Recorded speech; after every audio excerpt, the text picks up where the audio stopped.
I was under my fifth service van of the morning when my phone buzzed with a text that made my blood run cold. Your van has been towed from Pinewood Estates. Violation. Unauthorized commercial vehicle. Fine. $500 plus towing fees.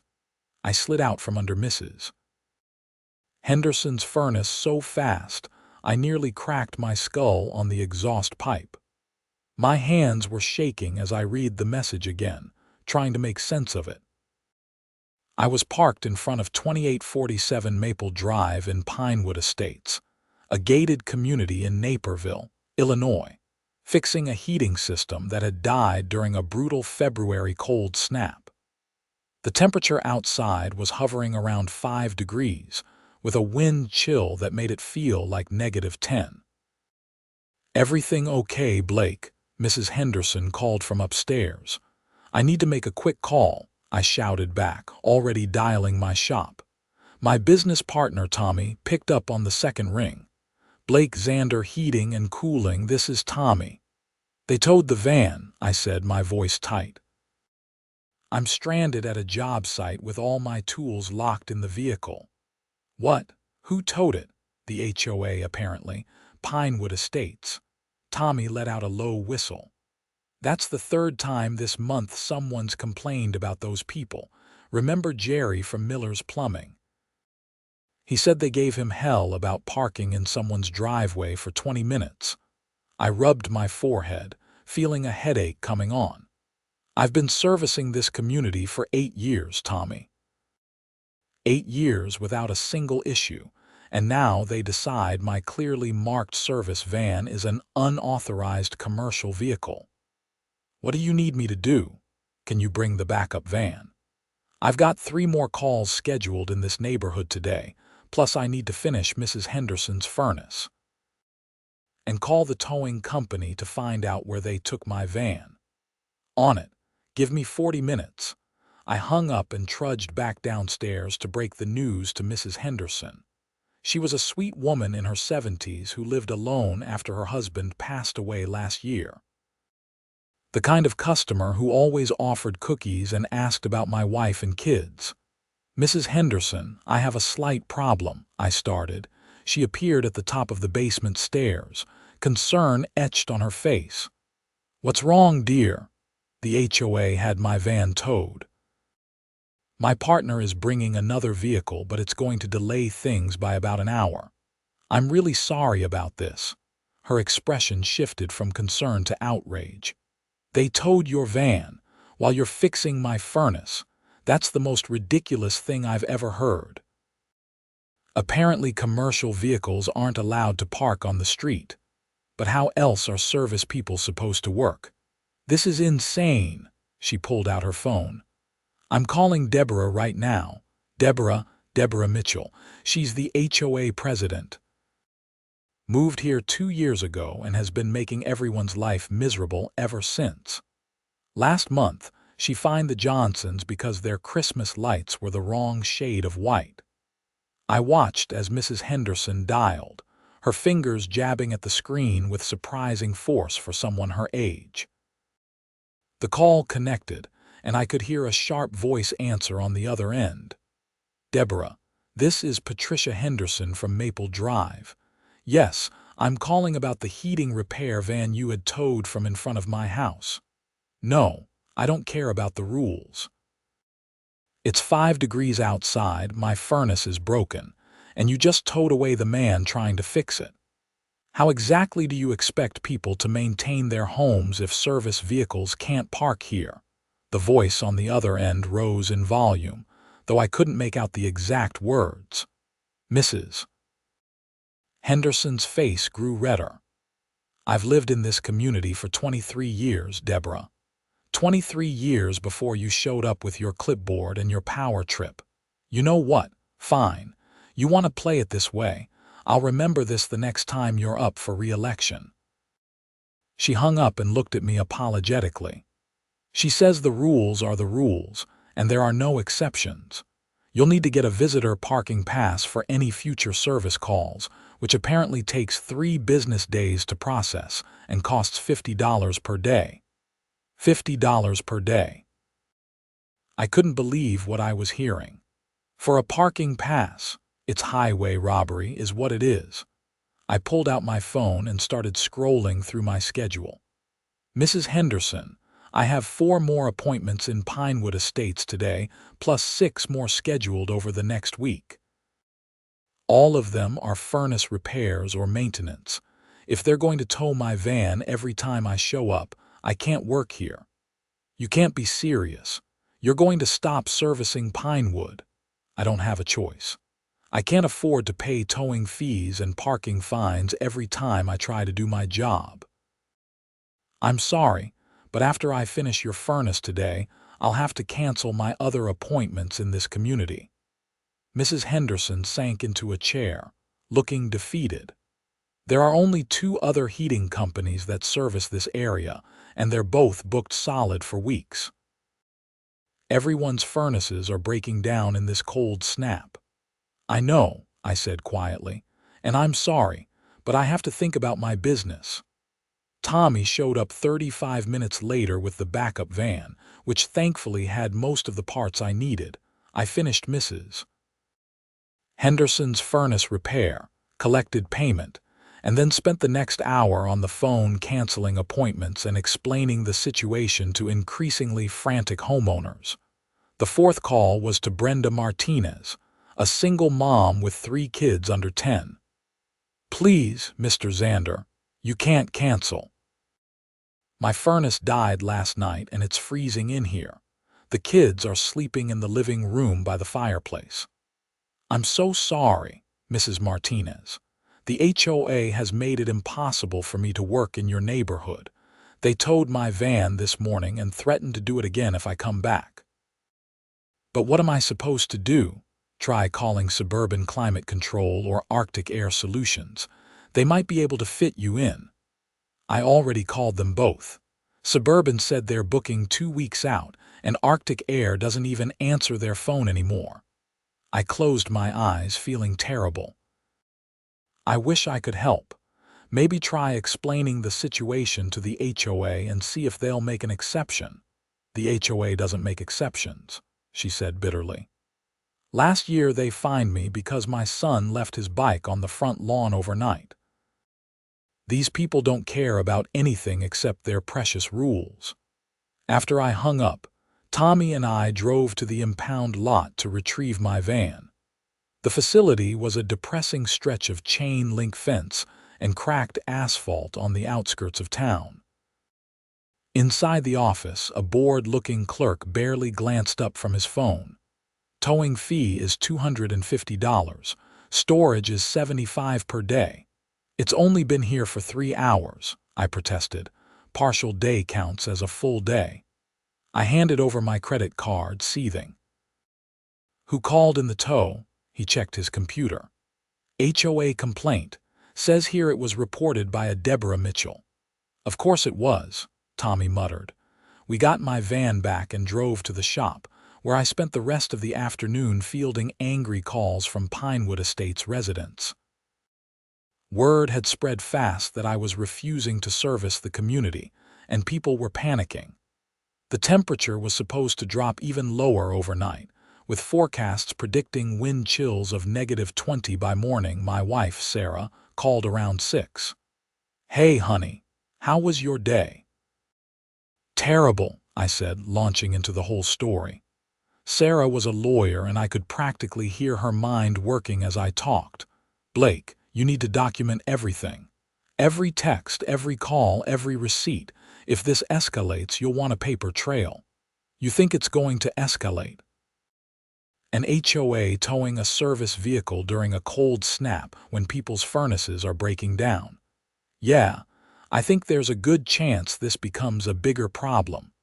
She was right. By the next morning, my phone was ringing off the hook. The first call came at 6:15 from a number I didn't recognize. Is this Blake Xander? Yes. Who's calling? My name is Robert Chen. I'm on the board of Pinewood Estates HOA. I'm calling about yesterday's incident with your van. I sat up in bed, suddenly wide awake. The incident where you had my van towed while I was fixing someone's furnace. Yes. Well, that was an unfortunate situation. President Mitchell was following our community guidelines, which clearly state that commercial vehicles are not permitted to park on the streets. And how exactly are service professionals supposed to work in your neighborhood? There's a process for obtaining temporary parking permits. It's all outlined in our bylaws. The process that takes 3 days and costs $50 per day. Those fees help maintain our common areas and ensure our community standards are upheld. I threw off the covers and padded to the kitchen, phone pressed to my ear. Mr. Chen, I've been servicing Pinewood Estates for 8 years without any issues. Why is this suddenly a problem? President Mitchell has been working to strengthen enforcement of our existing rules. We've had complaints about the neighborhood looking too commercial, what with all the service vehicles coming and going. Do you have any idea how many people in your neighborhood need furnace repairs right now? Do you understand that it's dangerous to leave people without heat in this weather? Which is why I'm calling. Several residents have contacted the board to express their concern about your refusal to service the community. We'd like to work out an arrangement. What kind of arrangement? We're prepared to waive the parking permit fees if you'll agree to park only in designated areas and limit your service hours to between 9 a.m. and 5 p.m. on weekdays. I poured myself a coffee, thinking it over. What about emergency calls? If someone's furnace dies at 7 p.m., I'm not supposed to show up until 9 the next morning. Emergency situations can be evaluated on a case-by-case basis. By who? The HOA board. Yes. So if someone calls me at midnight because they have no heat and 3 small children, I have to call you first and get permission to enter the neighborhood. How long does that approval process take? There was a pause. I'd have to check with President Mitchell. Here's my counteroffer, I said. The HOA issues me a permanent parking pass at no charge, valid 24/7, 365 days a year. I'll make sure my van is parked professionally and doesn't block traffic. In return, I'll continue servicing the community like I have for the past 8 years. I don't know if President Mitchell will agree to that. Then I guess your residents will have to find another heating contractor. Good luck with that. I hung up. Sarah emerged from the bedroom, hair tousled from sleep. Was that the HOA board member trying to negotiate? They want me to jump through hoops every time I need to work there. What did you say? I told them my terms. Either they give me a proper parking pass or they find someone else. She poured her own coffee and leaned against the counter. You know they're going to try to play hardball. HOAs hate backing down. So do I. By mid-morning, I had received 14 more calls from Pinewood residents begging me to reconsider. The other 2 heating companies in the area were completely overwhelmed, and several national chains were quoting 3-week wait times. The cold snap showed no signs of letting up, and more furnaces were failing every hour. At noon, my phone rang again. This time it was a woman's voice, sharp and officious. Is this Blake Xander? Yes. This is Deborah Mitchell, president of the Pinewood Estates Homeowners Association. I understand you've been refusing to provide service to our community. I've been forced to refuse service because your organization had my van towed while I was actively working on a repair.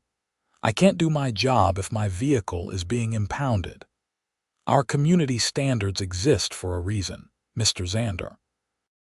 We've worked very hard to maintain the aesthetic appeal and property values of Pinewood Estates. Commercial vehicles parked on our streets send the wrong message. I took a deep breath, trying to keep my temper in check. Mrs. Mitchell, people need their furnaces fixed. It's dangerous to leave homes without heat in this weather, which is why I'm willing to offer you a compromise. You may obtain daily parking permits for $25 per day, half the standard rate. I think that's more than fair. I work in your neighborhood an average of 4 days per week. That's $500 per month just for the right to park my clearly marked service van in front of the houses I'm working on. How is that fair? If you don't like the terms, you're welcome to work elsewhere. That's exactly what I'm doing. I hope your residents remember this when they're huddled around their fireplaces tonight. Are you threatening our homeowners? I'm stating facts. You made it financially impossible for me to work in Pinewood Estates, so I'm not working there anymore. The consequences of that decision are on you. She made a noise of indignation. We'll see about that. I'll make sure every other service provider in the area knows about your unprofessional attitude. Good luck with that, considering I'm the only heating contractor who is willing to work in your neighborhood on short notice. Goodbye, Mrs. Mitchell. I hung up and immediately called Tommy. We need to send a message to all our clients in Pinewood Estates. Something professional but clear about why we can't service them anymore. Already working on it. I figured you'd want to get ahead of this. What are you putting in the message? Just the facts. The HOA's parking policies make it financially unfeasible for us to continue providing service. We're sorry for the inconvenience and happy to resume service if the policies change. Here are the names of other contractors they can try. Perfect. Send it out to everyone. The rest of Tuesday was chaos. The temperature dropped to 2 degrees, and I received 43 calls from Pinewood residents. Some were angry, accusing me of holding them hostage. Others were sympathetic but desperate. A few offered to pay the parking fees themselves if I just come fix their furnaces. It was tempting, but Sarah talked me out of it that night over dinner. Our 2 kids, Maya and Brendan, were eating spaghetti while she made her case. If you back down now, the HOA wins. They'll know they can push around any contractor, any service provider, anyone they want. You need to hold firm. People are suffering, Sarah. There's a family with an infant who hasn't had heat for 2 days. The baby's grandmother has copped and can't handle the cold. That's not your fault. That's the HOA's fault. They created this situation. Tell that to a baby with hypothermia. She reached across the table and squeezed my hand. I know this is hard, but sometimes you have to let the problem get worse before it gets better. The HOA needs to feel the consequences of their decision. I knew she was right, but that didn't make it any easier. Wednesday morning brought more of the same. The temperature hit -1 degree, and my voicemail was full of increasingly frantic messages. One stood out from the others. Mr. Xander, this is Susan Harper from 4521 Oak Lane in Pinewood Estates. I'm calling on behalf of about 30 families in the neighborhood. We're organizing a petition to recall President Mitchell and reform the HOA board. Several of us have young children or elderly relatives, and this situation is becoming dangerous. We understand why you can't work under the current policies, and we don't blame you. But please, if there's anything you can do to help while we sort this out, we'd be incredibly grateful. I can be reached at. I saved the message and called her back immediately. A tired-sounding woman answered. Mrs. Harper, this is Blake Xander returning your call. Oh, thank God, Mr. Xander, I don't know if you can help us, but we're desperate. My next-door neighbor has 3 kids under 5, and their furnace has been out since Monday. My own parents are staying with me because their heat isn't working either. We've called everyone, and nobody can get here for at least 2 weeks. I wish I could help, but the HOA has made it impossible. I know, and we're so angry about it. We had no idea Deborah was going to do something this extreme. Most of us didn't even know about the parking permit policy until this week. She pushed it through at a board meeting that almost nobody attended.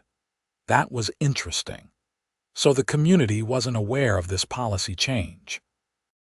Not at all. There was a notice in the monthly newsletter, but it was buried in the back. Most people don't read those things cover to cover. We're trying to organize an emergency HOA meeting to address this, but the bylaws say we need 2 weeks' notice. 2 weeks is a long time when people don't have heat. Exactly. Look, I know this is asking a lot, but is there any way you could help just the families with young children or medical needs? We'd cover the parking fees ourselves, all of them. I thought about it. Mrs. Harper, even if you pay the fees, there's nothing stopping the HOA from towing my van again. Deborah Mitchell seems determined to prove a point. What if we had someone from the HOA board approve it in writing? Who on the board would do that? Robert Chen. He's vice president, and he's furious about this whole thing. He has grandchildren who visit him regularly, and he understands how dangerous this situation is. If he gives you written permission, that should protect you from being towed. And Deborah will be okay with that. Deborah's authority isn't absolute. Robert can issue temporary exemptions for safety reasons. It's in the bylaws. I drummed my fingers on my desk, weighing the options. Okay, here's what I need. Written authorization from Robert Chen on HOA letterhead, stating that I have permission to park my service vehicle on any street in Pinewood Estates for the purpose of emergency heating repairs. The authorization needs to be effective immediately and remain valid for at least 2 weeks. Can you make that happen? I'll call Robert right now. And Mrs. Harper, I'm not charging anyone for the parking permits. If the HOA wants to fine you afterward, that's between you and them. But I'm not making people pay $50 a day for the privilege of having their furnace fixed. Her voice cracked. Thank you, Mr. Xander. Thank you so much. An hour later, I had a scanned copy of the authorization letter in my email. Robert Chen had signed it and included his cell phone number with a note. Call me if anyone gives you trouble. I forwarded the letter to Tommy and started returning calls. By Wednesday afternoon, I was back in Pinewood Estates with a long list of emergency repairs. The first stop was the family with the infant. The father met me at the door, looking exhausted. Mr. Xander, I can't tell you how grateful we are. My wife and I have been taking turns all night holding the baby to keep her warm. The furnace had a cracked heat exchanger, a serious problem that would require a full replacement. I can't fix this today, but I can set you up with some space heaters and come back tomorrow with a new unit. This is going to be expensive, though. Probably $4,000 for parts and labor. He didn't even flinch. Whatever it takes, just get the heat working. I spent the next 6 hours moving from house to house, fixing what I could and triaging the worst cases. Most of the problems were relatively minor: pilot lights that had gone out, clogged filters, faulty thermostats. A few required more extensive work. By the time I finished the last call at 8 p.m., I was exhausted but satisfied. At least people would have heat tonight. Thursday morning started with an angry phone call from Deborah Mitchell. Mr. Xander, I understand you were working in Pinewood Estates yesterday despite our conversation. You're in violation of HOA policy. I have written authorization from Vice President Chen. Would you like me to email you a copy? Robert had no right to issue that authorization without board approval. According to your bylaws, the Vice President can issue temporary exemptions for safety reasons. Having a baby without heat in sub-zero temperatures qualifies as a safety issue. This is completely unacceptable. You're undermining the authority of this board. No, Mrs. Mitchell, you undermined your own authority when you decided parking fees were more important than people's safety. Now, if you'll excuse me, I have furnaces to fix. I hung up before she could respond. Tommy was waiting in the shop, looking worried. We got a problem, Blake. What now? Deborah Mitchell called both of our suppliers this morning, Told them we were operating without proper licensing and insurance. Complete lies, but she's trying to make trouble. I felt my blood pressure rising. Are the suppliers buying it? No. I faxed them copies of all our paperwork, and they're fine. But this lady is on a warpath. She also left a 1-star review on our Google page claiming we're unprofessional and refuse to service elderly customers. That's defamation. Yep. Sarah said you should document it all. Might need it later. I took screenshots of the review and saved all the emails. Then I headed back to Pinewood Estates for another day of emergency repairs. The list had grown overnight as more furnaces failed in the brutal cold. Around noon, I was replacing a blower motor when my phone rang. It was Robert Chen. Mr. Xander, I wanted to give you a heads up. Deborah is calling an emergency board meeting for tonight. She's going to try to revoke the authorization I gave you. Can she do that? She can try, but it requires a majority vote. I've been talking to the other board members, and I think we have the votes to stop her. But it's going to get ugly. Mr. Chen, I appreciate you trying to help, but I don't want you to risk your position on the board for me. This isn't about you, Mr. Xander. This is about Deborah's abuse of power. She's been running roughshod over this community for months, and this heating crisis is the last straw. A lot of us are fed up. What time is the meeting? 7 p.m. at the community center. You're welcome to attend if you want. I thought about it. I'll be there. The Pinewood Estates Community Center was packed when I arrived that evening. At least 100 residents filled the chairs and lined the walls, many of them holding signs. Heat not fines and safety over rules, and my personal favorite, Deborah must go. The board sat at a table in the front.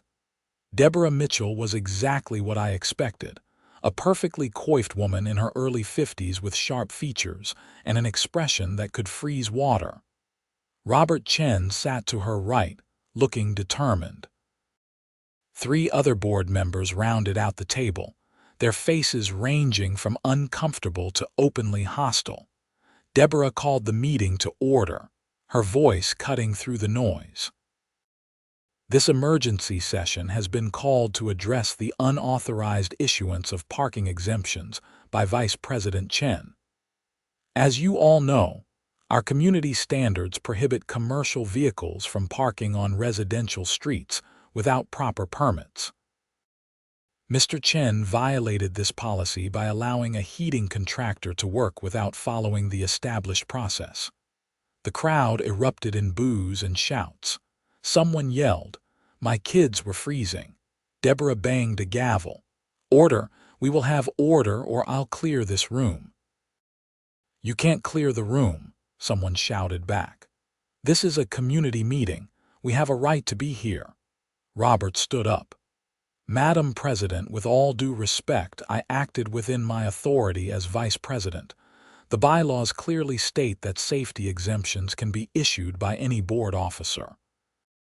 Multiple families had no heat during dangerous cold conditions. I made a judgment call to protect our residents. You undermined the board's authority and made us look weak. No, your inflexible enforcement of parking policies during a crisis made us look heartless. There's a difference." The crowd applauded. Deborah's face flushed red. "This is exactly the problem.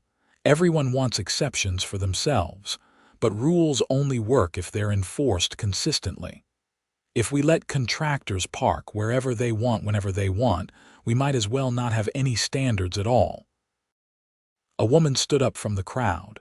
I recognized Susan Harper from our phone call. "Deborah, nobody's saying contractors should park anywhere, but charging $50 a day during an emergency is extortion, and having someone's van towed while they're actively fixing a furnace is just cruel. The contractor should have obtained a permit in advance. How was he supposed to know he needed one? You changed the policy without properly informing the community. The policy change was published in the newsletter." In the back, in 6-point font, mixed in with maintenance schedules and bake sale announcements. Susan's voice shook with anger. My parents are in their 80s, Deborah. They had no heat for 3 days because of your power trip. My mother has a heart condition. This could have killed her. Other residents started standing up, sharing their own stories. A single father whose son has asthma.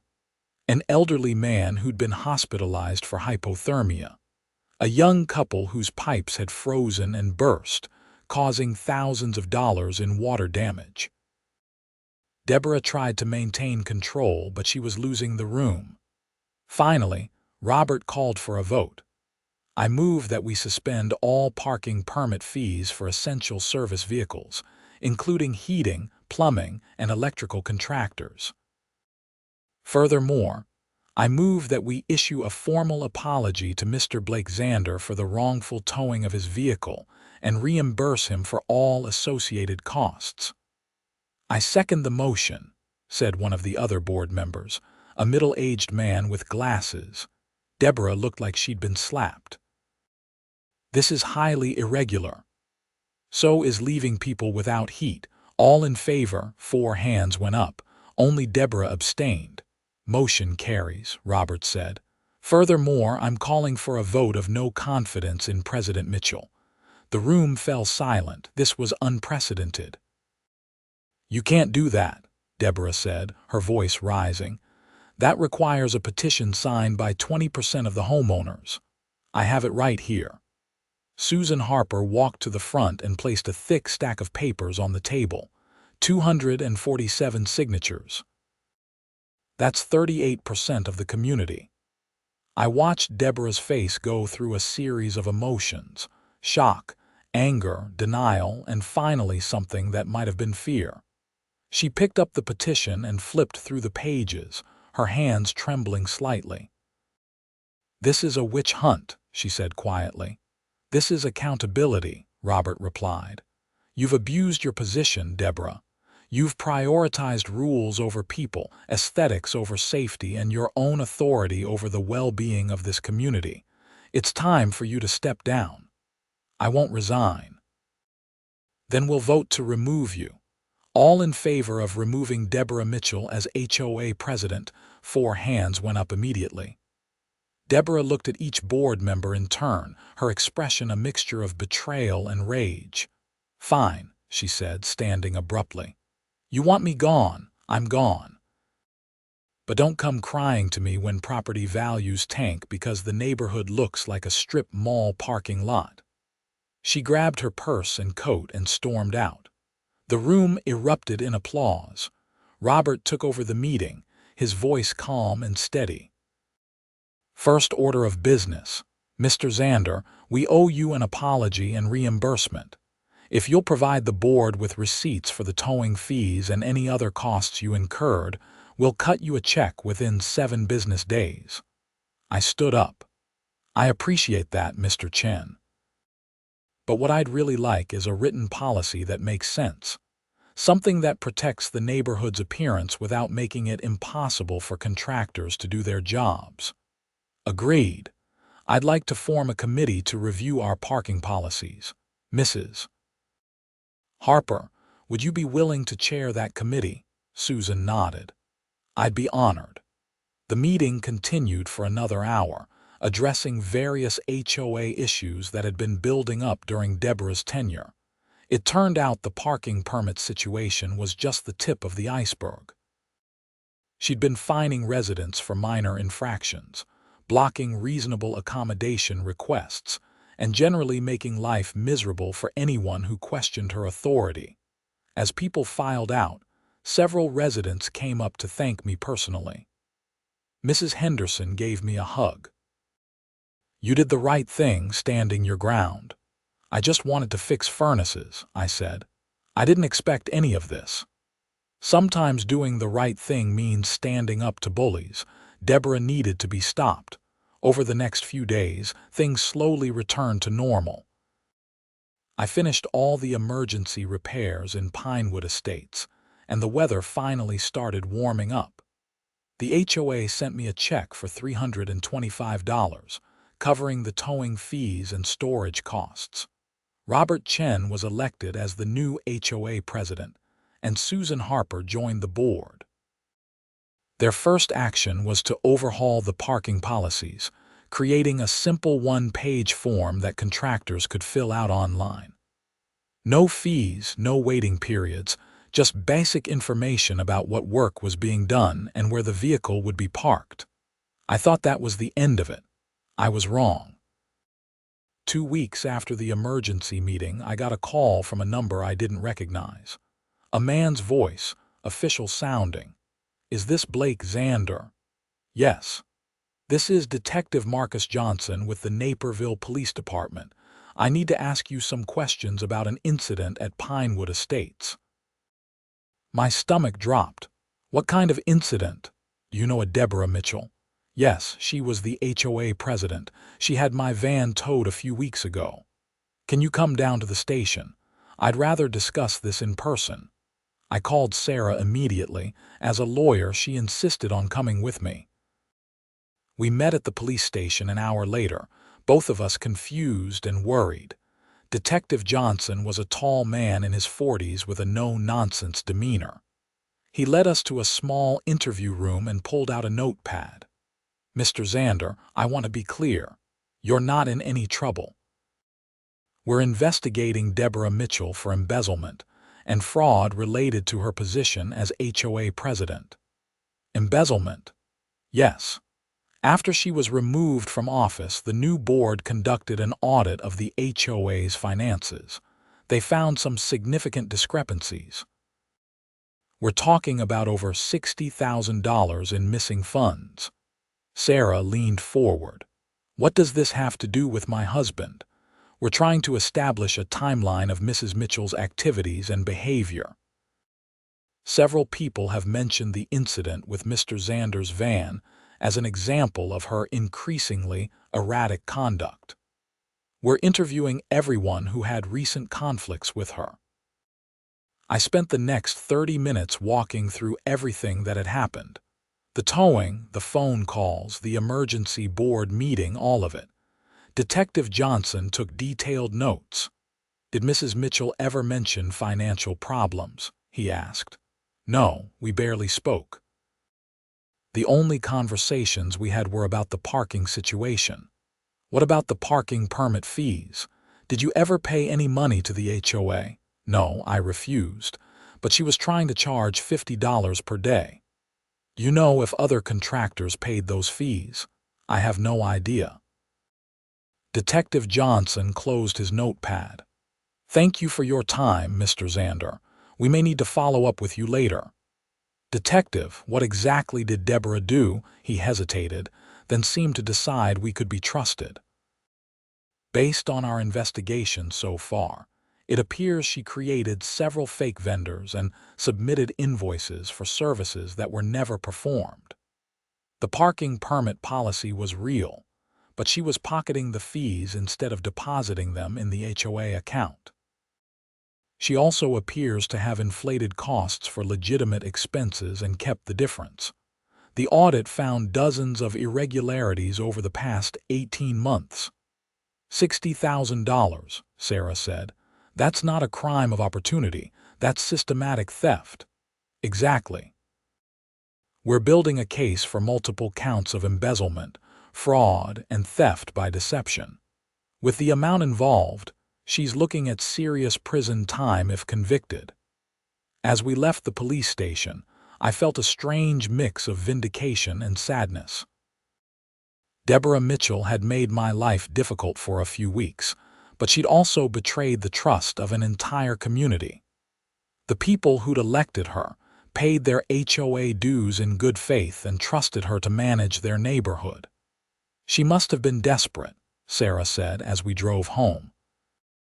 "People don't usually steal unless they're in financial trouble or have an addiction. Or they're just greedy." "Maybe, but $60,000 over 18 months, that's calculated. She had to know she'd get caught eventually." The case moved slowly through the legal system, as these things do. In the meantime, life in Pinewood Estates improved dramatically. Robert Chen proved to be a reasonable and competent HOA president. The new parking policy worked smoothly, and I resumed servicing the community without any issues. 3 months after Deborah's removal, Susan Harper called me with an update. "Blake, I thought you'd want to know. The criminal trial is starting next week. The prosecution has a strong case. Bank records, fake invoices, the whole thing. Are you going to attend?" Several of us from the board are planning to be there. This affected all of us, and we want to see justice done. Let me know how it goes. The trial lasted 5 days. Sarah followed it closely, reading news reports and checking court records. The evidence against Deborah was overwhelming.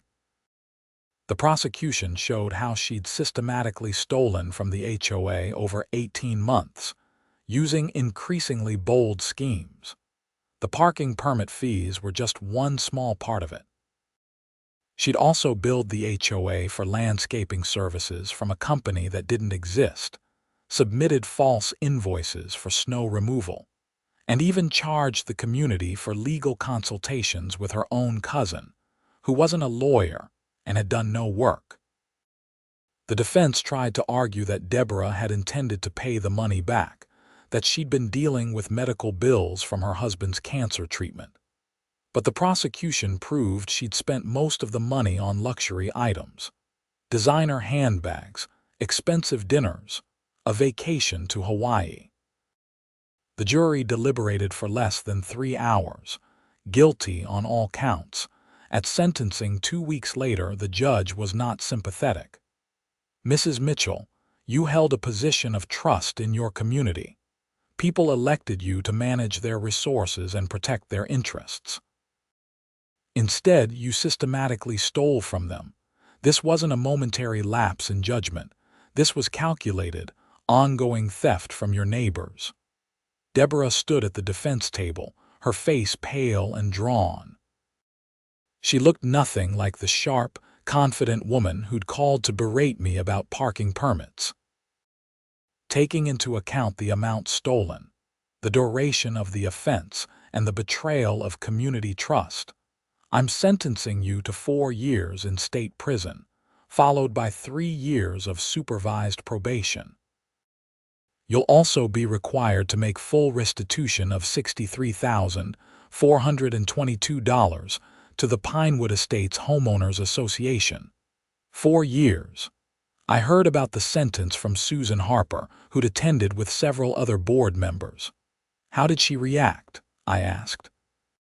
She cried. Her lawyer asked for her to remain free pending appeal, but the judge denied it. She was taken into custody immediately. That's a harsh ending. She brought it on herself, Blake. What she did was wrong, and she hurt a lot of people. Susan was right, but I still felt a strange sadness about the whole situation. One woman's descent into theft and deception had upended an entire community. And it had all come to light because she'd been too rigid to let me park my van while fixing someone's furnace. The HOA used their insurance to recover most of the stolen money. They also hired a professional management company to handle the finances, adding checks and balances to prevent future embezzlement. Robert Chen served out his term as president and then stepped down, satisfied that he'd helped restore stability. As for me, I continued servicing Pinewood Estates without incident. The new parking policy worked perfectly, and I never had another problem with towing or permits. In fact, the community became one of my most reliable sources of business. Word spread that I'd stood up to the HOA's unreasonable demands, and people appreciated that. About 6 months after Deborah's sentencing, I got a letter in the mail.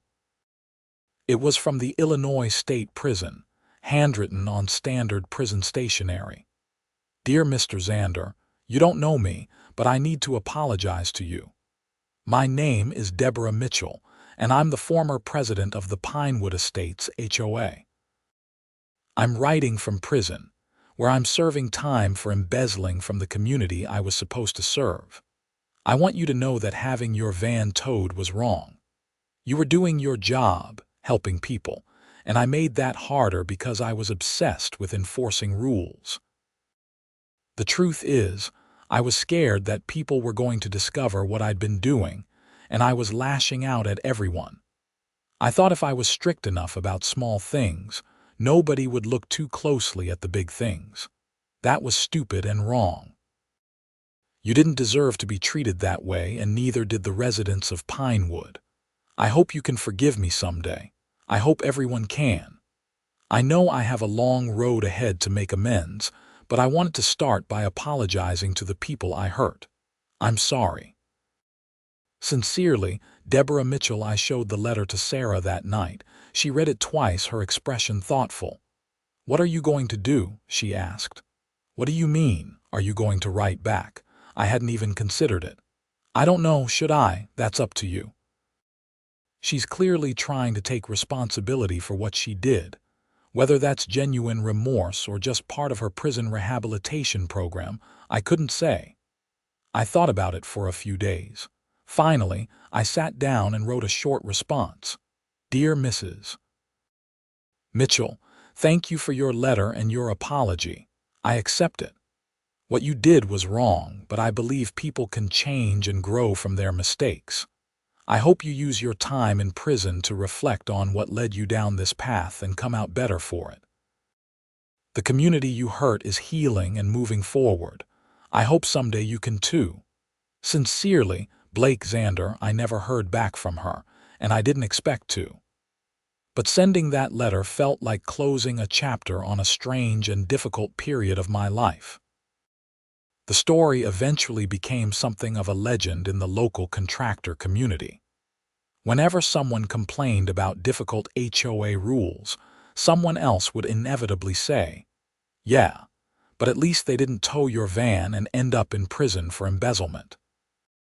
Tommy loved telling the story at industry events.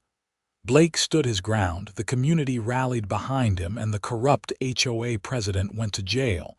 It's like a fairy tale, but real. "It wasn't quite that simple," I'd always protest. "Close enough for government work." Looking back, I'm glad I didn't back down. If I just paid Deborah's extortionate parking fees and kept my head down, who knows how much longer she would have gotten away with stealing from the community. The confrontation over my van became the catalyst that exposed a much bigger problem. The residents of Pinewood Estates seemed to feel the same way.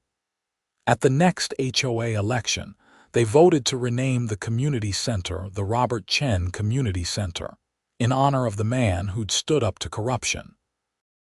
They also passed a resolution thanking me for my service to the community during the heating crisis.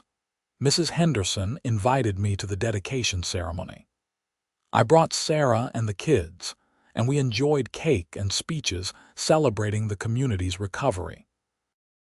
Robert gave a short talk about the importance of standing up for what's right, even when it's difficult. "A year ago, this community was broken," he said. "We had a leader who cared more about power than people, but we came together, we held each other accountable, and we built something better. That's what community is really about."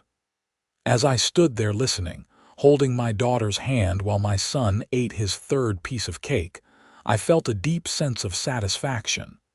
I'd started out just trying to do my job, fix furnaces and keep people warm. I'd ended up helping to fix something bigger, a broken system that had lost its way. The heating business continued to thrive. Word of mouth brought new clients, and my reputation for standing up to unfair treatment became part of my brand. People knew that if they hired Blake Xander Heating and Cooling, they were getting someone who'd fight for what was right. Tommy and I eventually expanded the business, hiring 2 more technicians and adding a second service van. We started doing commercial work in addition to residential, and won several contracts with property management companies who appreciated our professionalism and reliability. One cold January morning, about a year and a half after the original incident, I was doing a routine maintenance call when I saw a familiar face. Robert Chen answered the door of a house I'd never serviced before. "Mr. Xander." "Good to see you, Mr. Chen. I didn't know you'd moved." "Oh, I didn't. This is my daughter's house.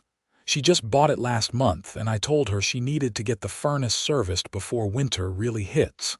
Smart thinking. His daughter appeared behind him, a woman in her 30s with a friendly smile. "You must be the famous Blake Xander. Dad's told me all about you. I hope not all of it. The good parts, mostly. Come on in." As I worked on the furnace, Robert sat on the basement stairs and chatted. "You know, I ran into Deborah's husband a few weeks ago at the grocery store. He's divorced her. I can't say I'm surprised. He told me she's been a model prisoner, taking classes and working in the prison library. She's got another 2 years to serve, but he thinks she's genuinely changed." "People can change," I said, adjusting a valve. "Whether they do or not, that's up to them." Philosophical for a furnace guy. "I contain multitudes," he laughed. "How's business?" "Good, really good, actually. We're thinking about opening a second location in Aurora." "That's fantastic. You've earned it." When I finished the job, Robert's daughter insisted on paying a tip on top of the regular fee. "Dad says you're the reason Pinewood Estates isn't run by a tyrant anymore. That's worth something." "I was just trying to fix furnaces." "Sometimes that's enough." Driving back to the shop, I thought about how much had changed in 18 months. A simple parking dispute had uncovered embezzlement, led to a prison sentence, and ultimately reformed an entire community's governance. It was strange how small actions could cascade into major consequences. My phone buzzed with a text from Sarah. "Don't forget we have parent-teacher conferences tonight at 6. Normal life continuing on." That's what I'd fought for, really. The right to do my job without unreasonable obstacles, to serve my clients fairly, to come home at night to my family, and not worry about arbitrary fines and vindictive HOA presidents. The shop was busy when I arrived. Tommy was on the phone with a customer, and our 2 new technicians were loading equipment into their vans. Business as usual, but better. "Hey, Blake," Tommy called as I walked in. "Got a weird one for you. HOA in Schaumburg is asking if we service their area. They want to set up a preferred contractor arrangement." I felt a familiar wariness. "What are the terms?" "Pretty reasonable, actually. They provide a list of our services to all residents. We give HOA members a 10% discount, and they guarantee we won't have any parking or access issues." "It's all in writing. Send me the contract. I'll have Sarah look at it." Already did. She said it looks good. Times had changed. HOAs were learning that working with contractors was smarter than fighting them. The Pinewood Estates debacle had become a cautionary tale in the property management world. Don't mess with the people who keep your residents' homes functioning. I spent the rest of the afternoon doing paperwork and returning calls. One was from a reporter at the Chicago Tribune who wanted to do a story about small businesses dealing with HOA regulations. I politely declined. I'd had enough publicity to last a lifetime. Round 5:30, I packed up to head home for the parent-teacher conference. As I was locking the shop, my phone rang one more time. Unknown number. Blake Xander. "Mr. Xander, this is Patricia Henderson. I'm calling with wonderful news. The HOA board voted to give you an award at next month's community meeting. The first annual Robert Chen Service Award for going above and beyond to help Pinewood residents." I was genuinely touched. "Mrs. Henderson, that's very kind, but I don't need an award." "Nonsense. You stood up for what was right when it would have been easier to walk away. That deserves recognition. Plus there's a cash prize, $500. You don't have to do that. The money comes from the restitution we received. The board voted unanimously to use some of it to recognize people who helped the community during our crisis. You're the first recipient. I'm honored, really. The ceremony is March 15th at 7 p.m. Please bring your family, there will be cake. In that case, we'll definitely be there. My son never turns down cake. I hung up feeling genuinely happy. It was nice to be appreciated, to know that standing firm had meant something to people. The whole ordeal had been stressful and frustrating, but it had ended well. That night at the parent-teacher conference, Maya's teacher praised her progress in math. Brendan's teacher said he was doing great but needed to work on not talking so much in class. Normal parent stuff, the kind of ordinary concerns that make up real life. On the drive home, Sarah asked about my day. I told her about the award. "You deserve it," she said. "You did a good thing." "I just wanted to fix furnaces." Sometimes doing the right thing looks like just doing your job, but you stood up when it mattered. That's what made the difference. The following weeks passed in a blur of service calls and routine maintenance. Winter released its grip on the Chicago area, and furnace calls gradually decreased as spring approached. The award ceremony at Pinewood Estates came up quickly. The community center was packed again, but this time the atmosphere was celebratory rather than confrontational. Robert Chen gave a speech about resilience and community values. Susan Harper talked about the reformed HOA policies and how resident satisfaction had increased dramatically. Then it was my turn. I walked to the front with Sarah and the kids, feeling slightly awkward in the spotlight. Robert handed me a plaque and an envelope. "Blake Xander, on behalf of the Pinewood Estates community, we thank you for your integrity, your professionalism, and your commitment to serving our residents even when it would have been easier to walk away.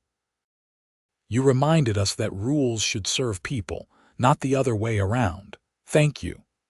Everyone stood and applauded. I saw Mrs. Henderson wiping her eyes. Several other residents I'd helped during the crisis were smiling and clapping. Even my kids seemed impressed, which was rare. I stepped up to the microphone, not sure what to say. "Thank you. This means a lot. I'm not great at speeches, so I'll keep this short. What happened here last year was a community coming together to solve a problem. Yes, I stood my ground about the parking situation, but all of you did the hard work of holding your leaders accountable and demanding better. That's what made the real difference. I'm just glad I could play a small part in it." More applause. Then cake, as promised. Brendan made a beeline for the dessert table while Maya stayed close, holding the plaque and examining it carefully. "This is pretty cool, Dad," she said. Yeah, you're like a superhero, but for furnaces," I laughed. "I'll take it." As we mingled with residents afterward, person after person came up to thank me personally. The single mom whose kids had slept by the fireplace. The elderly couple who'd been so cold. The family with the infant. All of them were grateful, not just for the furnace repairs, but for standing up to an unjust system. Driving home that night, the plaque sitting in the passenger seat next to a box of leftover cake, I reflected on the whole strange journey. It had started with a towed van and a tyrannical HOA president. It had ended with criminal charges, prison time, and community reform. But really, it had been about something simpler: the right to do good work without unreasonable obstacles, the right to serve customers fairly, the right to stand up when something is wrong, even if it's inconvenient. Sarah reached over and squeezed my hand. "I'm proud of you." "For what?" "For being you. For not backing down. For teaching our kids that integrity matters." In the back seat, both kids had fallen asleep, exhausted from cake and excitement. I looked at them in the rearview mirror, their peaceful faces illuminated by passing streetlights. This was what it was all about, really. Building a good life, doing honest work, standing up for what's right. The award and the recognition were nice, But the real reward was simpler, knowing I'd done the right thing and that it had mattered. The Pinewood Estates situation became part of my personal history, a story I'd tell when people asked about the challenges of running a small business. But it wasn't the defining moment of my career. That was still being written, one furnace repair at a time, one satisfied customer after another, one day of honest work following the next. As we pulled into our driveway, I felt a deep sense of contentment. The house was warm, my family was safe, and my business was thriving. Deborah Mitchell was in prison, paying for her crimes. The Pinewood Estates community was healing and growing stronger, and I had a plaque that said I was a hero for doing my job with integrity. Life was good. The furnaces of Naperville would keep breaking down, winter after winter, and I'd keep fixing them. It wasn't glamorous work, but it was important. It was honest. And sometimes, when you least expected it, it was even heroic. That night, before bed, I hung the plaque in my home office next to my licenses and certifications. The first annual Robert Chen Service Award, given to Blake Xander for going above and beyond to serve the community. My kids would see it every day and know that their dad had stood up for what was right. And maybe, years from now, when they face their own challenges and difficult choices, they'd remember this story. They'd remember that doing the right thing isn't always easy or profitable, but it matters. They'd remember that rules should serve people, not the other way around. They'd remember that one person standing firm can make a difference. The heating business opened the next morning at 8 a.m. sharp, just like always. The phone started ringing with service calls. Tommy had the schedule organized and the vans ready to go. Our technicians headed out to their first appointments. I took my coffee and reviewed the day's calls. 3 routine maintenance visits, 1 emergency repair in Oak Park, and a quote for a commercial installation in Lyle. Normal work, important work, the kind of work that keeps communities functioning. My phone buzzed with a text from Robert Chen. "Thanks again for coming last night. The community center has never been so packed. You're a local legend now." I smiled and typed back, "Just happy to help. Let me know if your furnace needs anything." "Will do.